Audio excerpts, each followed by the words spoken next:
Hello दोस्तों, कैसे हो आप सभी। आज मैं आपके लिए कहानी लेकर आई हूँ डायमंड की चमक। रजनी सासू माँ के कमरे में आती है। मम्मी जी, कल सुबह नाश्ते में आलू के परांठे बना देना। बच्चे कह रहे हैं स्कूल में आलू के परांठे लेकर जाएंगे।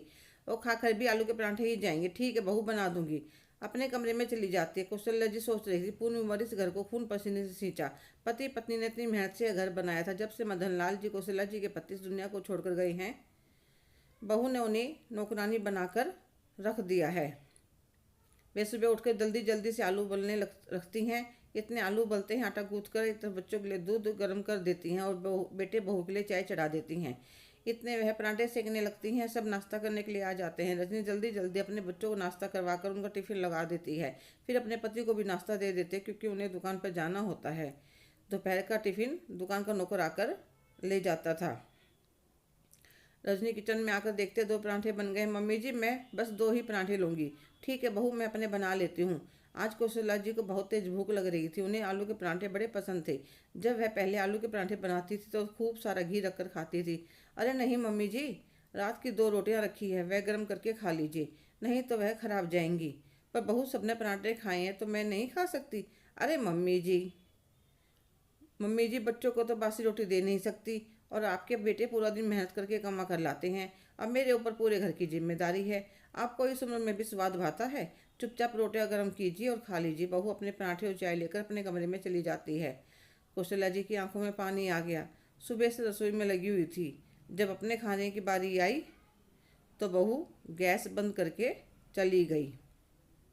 पर कौशल्या जी क्या कर सकती थी। दुकान की सारी कमाई पर बेटे ने कब्जा कर रखा था। भूख तेज लगी थी। चाय में भिगोकर बासी रोटी ही खा ली। क्या कर सकते हैं जब बेटा भी बहू के काबू का हो। ऐसे ही कौशल्या जी के दिन काट रही थी और सोच रही थी, अभी तो हाथ पे चलते हैं, तब यह हाल है, आगे क्या होगा पता नहीं। कैसा जमाना आ गया है। अपने पिता के जाते ही जो बहू बेटा एकदम सीधे दिखते थे, एक महीने में ही रंग बदल गई। कौशल्या जी के देवर देवरानी उनका बहुत सम्मान करते थे। वह पुणे में रहते थे। भाई के जाने के बाद 15 दिन रहे थे, फिर अपने घर चले गए थे। उनका टेलीफोन हालचाल पूछने के लिए आता रहता था। कौशल्या जी ने उन्हें कुछ नहीं बताया। एक दिन उनकी पत्नी नमिता कहने लगी, राकेश, मुझे लगता है कौशल्या भाभी कुछ परेशानी में है, पर हमें बता नहीं रही। मैं सोच रही हूँ 3-4 दिन के लिए आप ऑफिस से छुट्टी ले लीजिए, हम उनसे मिल आते हैं। वैसे भी कई महीने हो गए। राकेश कुछ सोचता फिर कहता है, 1 हफ्ते बाद चलेंगे। 1 हफ्ते बाद दोनों कौशल्या जी के पास पहुंच जाते हैं। वह बिना बताए गए थे, ताकि देख सके बेटा बहू भाभी के साथ कैसा व्यवहार करते हैं। जब दोनों घर के अंदर पहुंचे तो देखा कौशल्या जी रसोई में बर्तन मांज रही थी। नमिता उनको देखते ही कहती है, अरे भाभी, आप क्यों बर्तन मांज रही हो। इतनी देर में रजनी आ जाती है। अरे चाची जी, आप बताया भी नहीं, आप लोग आ रहे हो। बता देते तो हमें कैसे पता चलता कि तुम भाभी के साथ कैसा व्यवहार कर रही हो। नहीं चाची जी, आप गलत समझ रही हो। आज मेड छुट्टी कर गई, मेरे हाथ में सब्जी काटते हुए चाकू लग गया था, तो मम्मी जी जबरदस्ती बर्तन मांजने लगे। मैंने मना भी किया था, पर वे नहीं मानी और वह जल्दी से कौशल्या जी को हटाकर खुद बर्तन करके जल्दी जल्दी सबके लिए चाय नाश्ता लेकर आती है। वह दोनों पति पत्नी चाचा चाची के सामने कुछ बोल नहीं पाते थे। चाय नाश्ता करने के बाद कौशल्या जी कहने लगी, देवर जी, कैसे आना हुआ। भाभी, इधर कुछ काम था, सोचा आपसे भी मिलता चलूं, इसलिए नमिता भी साथ आ गई थी। वे अपने बैग में से एक सुंदर सा बॉक्स निकाल कर कौशल्या जी को देते हैं। भाभी, यह है आपका डायमंड का सेट है। भैया ने पुणे में प्लॉट खरीद कर काफ़ी बड़ी कीमत पर बेच दिया था और आपके लिए डायमंड का सेट बनने के लिए दिया था। वे आपको दे पाते, उससे पहले ही हमें छोड़ गई। जैसे ही कौशल्या जी बॉक्स को खोलती हैं, सारे कमरे में जगमग हो जाती है। भैया, यह तो बहुत महंगा होगा। हाँ भाभी, 20 लाख का है पूरा। अगर बच्चे आपको अच्छी तरह से नहीं रखते तो मैं इसके बदले आपको पैसे दे सकता हूँ। आप मेरे साथ चलिए, वहीं रह लीजिएगा। सेठ को देखते ही रजनी के होश उड़ गई। चाचा जी की बात सुनते ही कहने लगी, चाचा जी, मम्मी जी के पैसों का क्या करेंगी। उनका सारा खर्च तो हम ही करते हैं। तो राकेश जी कहने लगे, बहू रानी, ना तुम्हारे पति की ना ही तुम्हारी इतनी हैसियत है तुम मेरी भाभी का खर्चा उठा सको।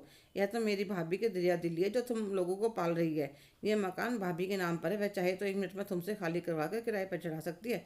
मेरी भाभी को किसी भी तरह की कोई कमी नहीं है। बताइए भाभी, अगर कोई परेशानी है तो मैं अभी आया हुआ हूँ, यह काम करवा कर ही चला जाऊँगा।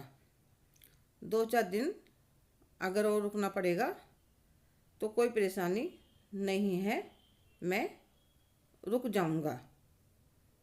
इतने में रजनी का पति नवीन भी आ जाता है। चाचा जी, हम तो हमारी माँ को 1 मिनट भी अपनी आंखों से दूर ना होने दें। मैं तो सुबह उठते ही उनका चेहरा ना देखूं, मेरा तो दिन ही शुरू नहीं होता। पर दोनों पति पत्नी अंदर ही अंदर काँप गए थे। कहीं सच में मकान खाली करने के लिए कह दिया तो कहाँ जाएंगे? आजकल किराया कितना महंगा हो रखा है। और अब डायमंड सेट पर तो रोशनी की नीयत डोल गई थी। ठीक है बेटा, मैं तुम्हारी बात पर विश्वास कर लेता हूँ।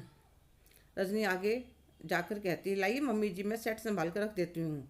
तो जल्दी से नमिता कहते, बहू नानी, भाभी जी अपना काम खुद कर सकते हैं। जी जी, अपने लॉकर में रख कर पासवर्ड डाल दीजिए और जब जो तो निकाल लीजिएगा। रोशनी हाथ में चलती रह जाते, फिर सोचती है तो घर में ही कभी ना कभी तो मिल ही जाएगा।